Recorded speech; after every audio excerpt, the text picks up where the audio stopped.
तो last class में हम लोगों ने एक टॉपिक स्टार्ट किया था जिसका नाम था आरबीआई द्वारा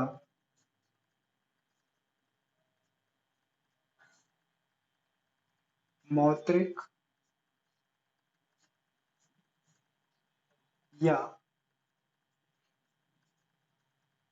साख के नियंत्रण के लिए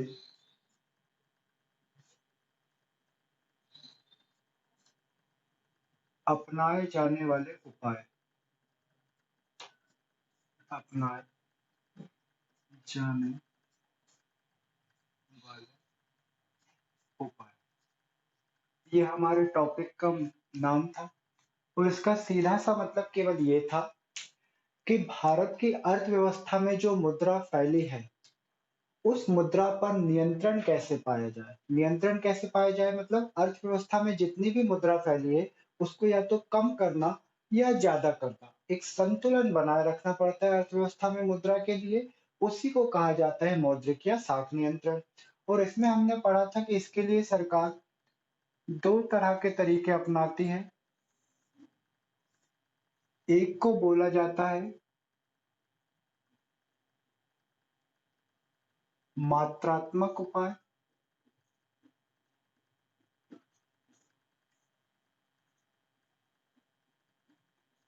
और दूसरे जो हमारे उपाय हैं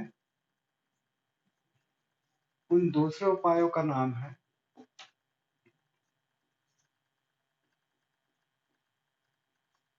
गुणात्मक उपाय।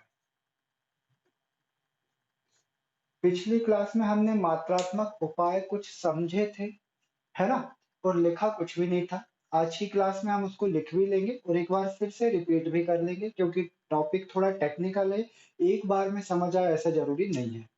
चलो लिखते भी हैं आज हम और समझते भी हैं। उपाय में हमारा सबसे पहला था, इसको ए नंबर का नाम दे दो। ए नंबर मात्रात्मक उपाय और बी नंबर गुणात्मक उपाय। गुणात्मक उपाय आज नहीं पढ़ने, आज भी हमको मात्रात्मक उपाय लिखने और समझने हैं। मात्रात्मक उपाय में सबसे पहला था हमारा बैंक दर। बैंक दर के बारे में जानते हैं भाई, तो पहले हम इसमें लिखते हैं आरबीआई द्वारा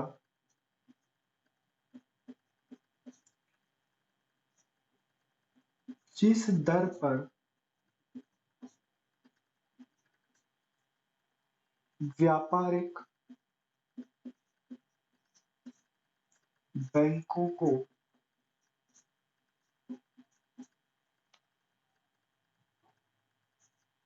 ऋण प्रदान किया जाता है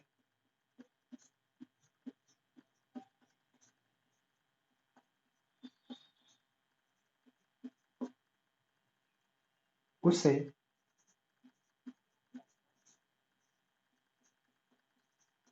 बैंक दर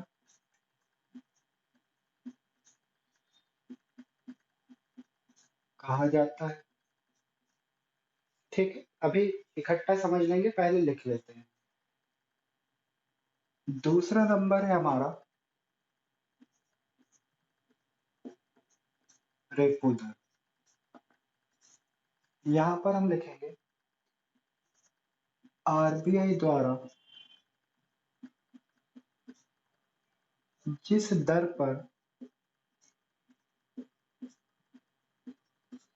व्यापारिक बैंकों को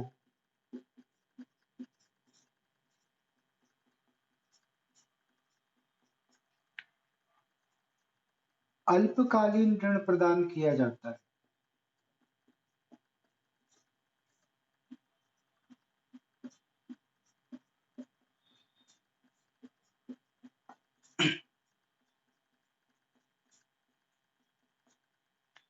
उसे क्या कहते हैं भाई, रेपो दर कहते हैं। उसके बाद तीसरा नंबर हमने लिखा था रिवर्स रेपो। रिवर्स रेपो दर, ये क्या था, रेपो का जस्ट रिवर्स, रिवर्स यानी अपोजिट। यहाँ पर हम क्या बोलेंगे, आरबीआई द्वारा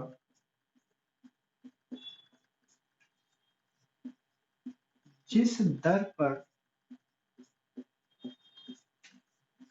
व्यापारिक बैंकों से ऋण लिया जाता है, लिया जाता है, उसे रिवर्स रेपो दर कहते हैं।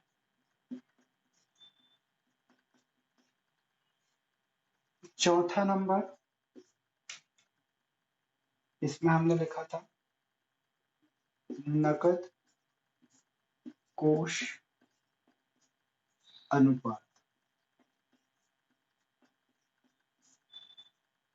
शॉर्ट में बोलते थे सीआरआर, कैश रिजर्व रेशियो। ये क्या है भाई, तो सभी व्यापारिक बैंकों को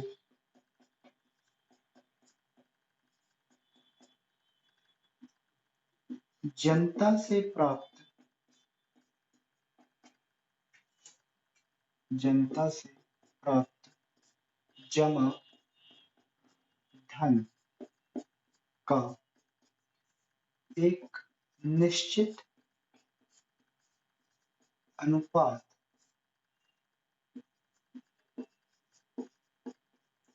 अनुपात कुछ नहीं वही प्रतिशत है, मतलब एक निश्चित प्रतिशत आरबीआई के पास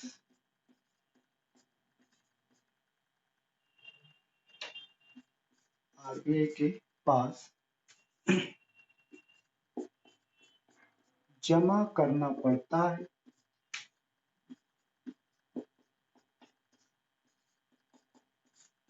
जिसे नकद कोष अनुपात कहा जाता है।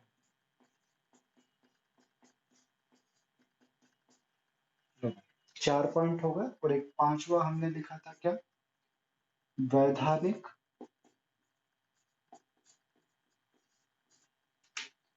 तरलता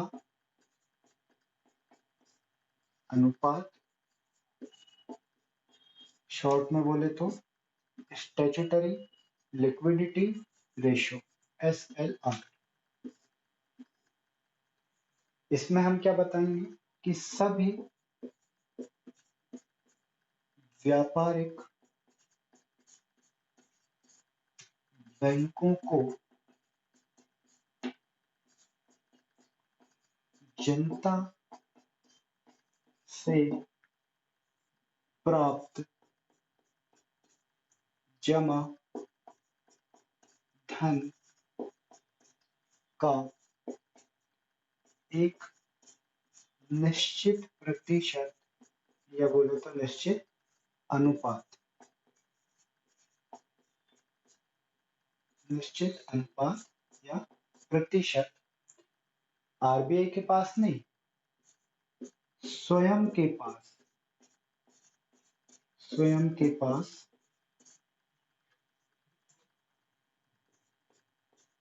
तरल रूप में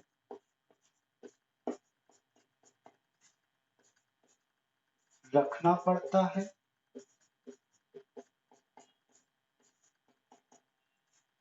जिसे वैधानिक तरलता अनुपात कहते हैं। लो भाई, उस दिन जो समझा था हमने वो अपन ने लिख लिया।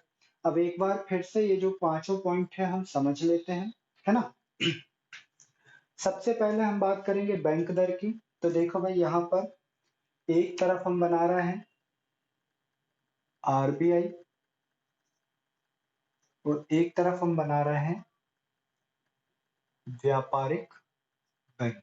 व्यापारिक बैंक में आप कोई भी बैंक ले सकते हो, जो भी आपने नाम सुना है, गवर्नमेंट हो प्राइवेट हो, बस किसको छोड़ के, आरबीआई को छोड़ के। आरबीआई का तो है ही नहीं, व्यापारिक बैंक है ही नहीं वो।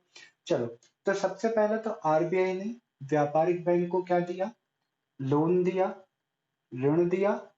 बदले में व्यापारिक बैंक क्या देगी, ब्याज देगी। तो ब्याज देगी तो साथ में क्या लगेगा, ब्याज का प्रतिशत। तो आरबीआई ने जिस ब्याज दर पर व्यापारिक बैंकों को ऋण प्रदान किया, उसे ही आप क्या बोलते हो, बैंक दर। नाम में लिखा है, आरबीआई द्वारा जिस दर पर व्यापारिक बैंकों को ऋण प्रदान किया जाता है, उसे बैंक दर कहा जाता है। मतलब ये जो प्रतिशत है, ये क्या है, बैंक दर है। अब दूसरा, अगर आरबीआई व्यापारिक बैंकों को ऋण जो प्रदान कर रही है, वो ऋण अगर अल्पकालीन हो, अगर जो ऋण प्रदान करा वो अल्पकालीन ऋण है, तो अल्पकालीन हो तो भी ब्याज तो लेगी आरबीआई। तो अल्पकालीन ऋण जिस दर पर प्रदान करेगी, उसे हम क्या बोलेंगे, रेपो दर बोलेंगे।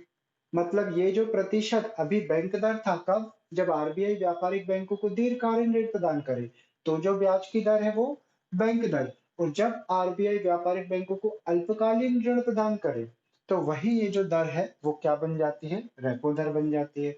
अब दोनों ही कंडीशन में आप देखो, बैंक दर हो चाहे रेपो दर हो, आरबीआई क्या कर रही है, यहाँ ऋण प्रदान कर रही है, और यहाँ पर भी अल्पकालीन ऋण क्या कर रही है, प्रदान कर रही है। यहाँ पर भी ऋण प्रदान कर रही, यहाँ पर भी अल्पकालीन ऋण प्रदान कर रही है। दोनों ही कंडीशन में ऋण प्रदान कर रही है, एक में दीर्घकालीन और एक में अल्पकालीन।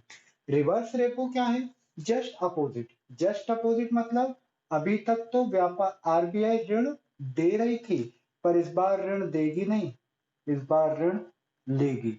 और जो ब्याज ले रही थी तो लेगी नहीं, ब्याज क्या करेगी, इसको देगी। तो जिस ब्याज दर पर आरबीआई व्यापारिक बैंकों से ऋण लेगी, उल्टा मतलब उसे, उस ब्याज दर को हम क्या बोल देंगे, रिवर्स रेपो। यानी रेपो जो आपने पढ़ा है, उसका जस्ट अपोजिट। फर्क इतना है कि रेपो दर पे ऋण प्रदान कर रही थी आरबीआई, और रिवर्स रेपो में आरबीआई क्या कर रही है, ऋण को ले रही है। बस यही एक फर्क है रेपो और रिवर्स रेपो में। अब बात करते हैं हम किसकी, नगद कोष अनुपात मतलब सीआरआर, और वैधानिक तरलता अनुपात यानी एसएलआर की।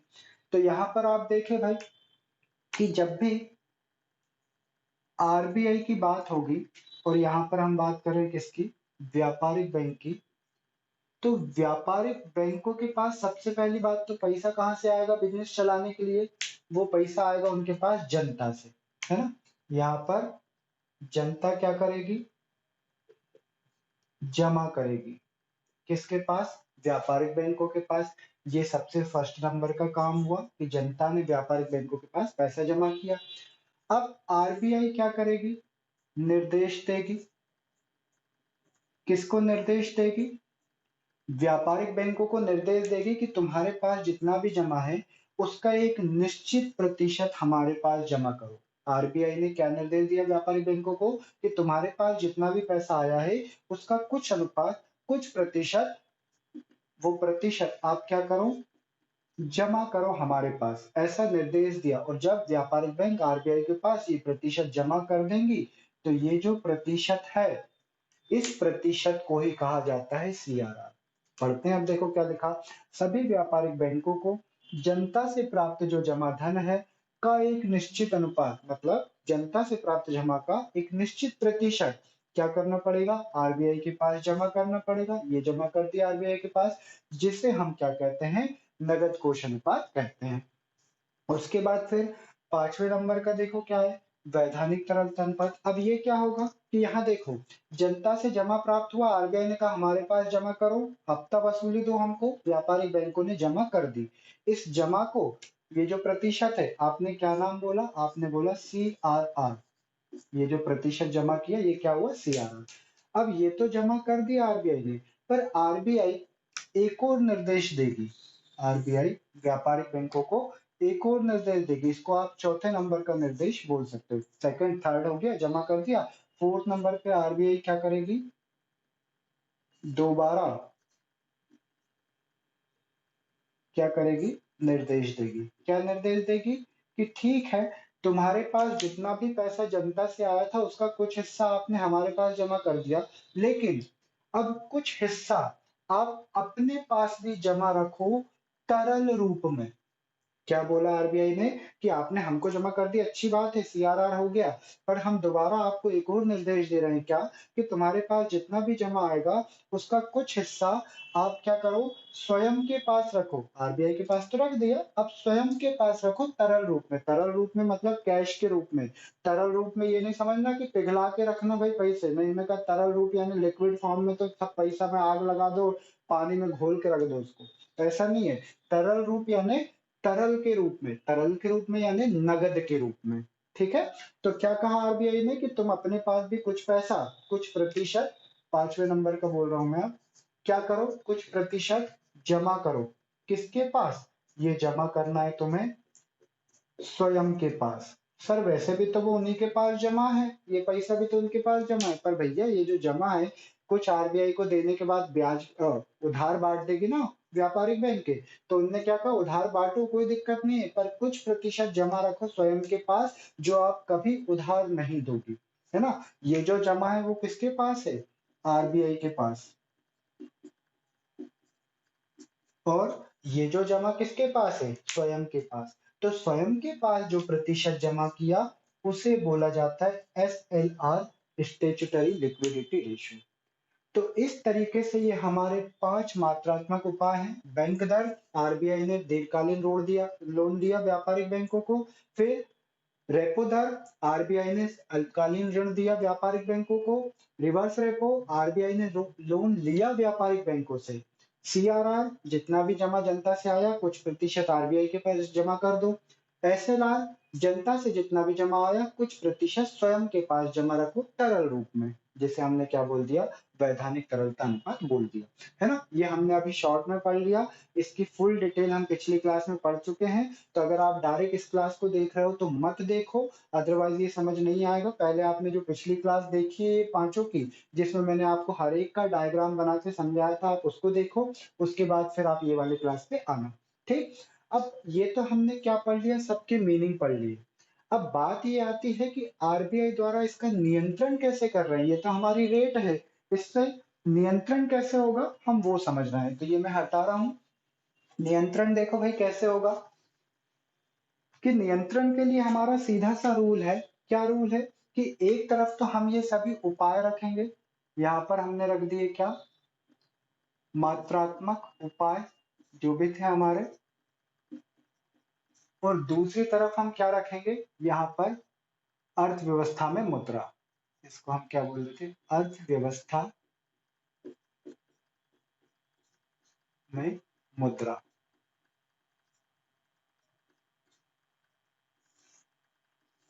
तो देखो भाई यहाँ नियंत्रण कैसे होगा।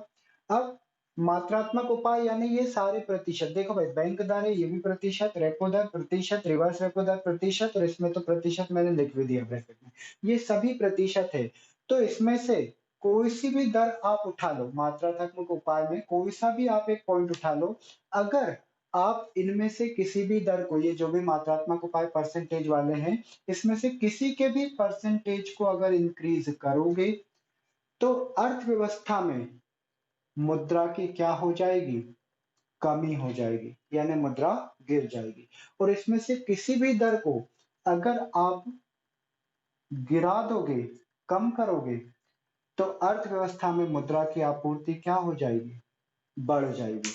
क्या कहा मैंने, कि इसमें ये जो भी परसेंटेज है ब्याज दर के या ये जमा करने के, वो दर परसेंटेज अगर बढ़ा दिए तो अर्थव्यवस्था में मुद्रा की आपूर्ति कम हो जाएगी, मतलब हमारे देश में पैसों की कमी आ जाएगी।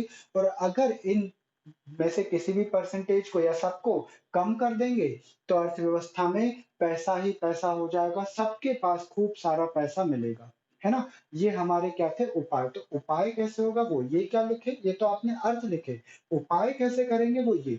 और ये सभी उपाय हमारा एक चैप्टर आएगा जिसका नाम है मुद्रा की आपूर्ति, शायद वो नेक्स्ट चैप्टर ही हो, उसमें हम यही सारे पॉइंट फिर से पढ़ने वाले हैं कि आरबीआई देश में मुद्रा को अर्थव्यवस्था में मुद्रा की आपूर्ति को किस तरह नियंत्रित करती है।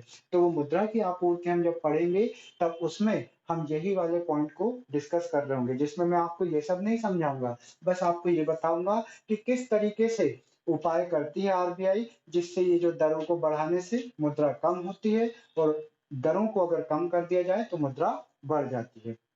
ये हमारे क्या थे? मात्रात्मक उपाय उपाय।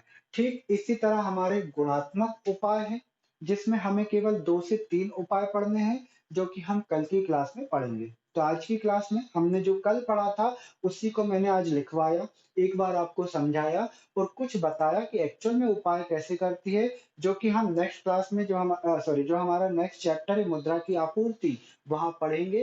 तो ये वाले पॉइंट फिर से आएँगे, जहाँ पर हम इस चीज़ को लिखेंगे भी कि अगर बैंक दर को बढ़ा देंगे तो अर्थव्यवस्था में मुद्रा की आपूर्ति कम हो जाएगी। बैंक दर को कम कर देंगे तो अर्थव्यवस्था में मुद्रा की आपूर्ति बढ़ जाएगी। ठीक इसी तरह सीआरआर कि सीआरआर अगर बढ़ा दिया, उसका प्रतिशत बढ़ा देंगे तो देश में मुद्रा बढ़ कम हो जाएगी। सीआरआर का प्रतिशत अगर कम कर देगी आरबीआई तो देश में मुद्रा क्या होगी? बढ़ जाएगी।